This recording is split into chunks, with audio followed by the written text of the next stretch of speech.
একদিন এই চালাক শিয়ালটা ফ্রিতে জেলের ভাত খাওয়ার জন্য ইচ্ছা করে নিজেকে পুলিশদের ফাঁদের মধ্যে আটকে দেয়। এরপর অনেক জোরে জোরে কান্না শুরু করে দিলে তার শব্দ শুনে পুলিশ তাকে ধরার জন্য চলে আসে, কিন্তু পুলিশ তাকে নির্দোষ মনে করে লাথি মেরে সেখান থেকে তাড়িয়ে দেয়। কিন্তু তখনই সে সিলভার কালারের রং খুঁজে পেলে তার মাথায় একটা আইডিয়া চলে আসে। এজন্য সে ওই রঙগুলোকে তার গায়ে লাগিয়ে নকল আসামি হয়ে যায়, যার কারণে পুলিশেরা তাকে আসামি মনে করে জেলখানায় ধরে নিয়ে গেলে সে অনেক খুশি হয়ে যায়। কিন্তু তাকে জেলখানায় বন্দী করার পর একটা বৃদ্ধ নেকড়ে তাকে এই জেলখানার ভয়ঙ্কর শাস্তিগুলোর কথা বলতে শুরু করে, কিন্তু তখন শিয়ালটা তার কথাগুলোকে একদমই বিশ্বাস করছিল না।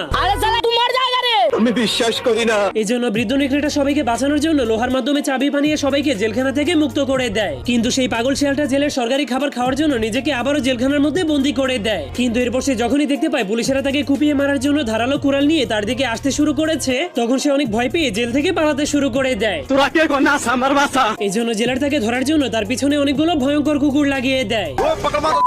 কিন্তু তখনই পানিতে নামার কারণে তার উপরে লাগানো নকল রংটা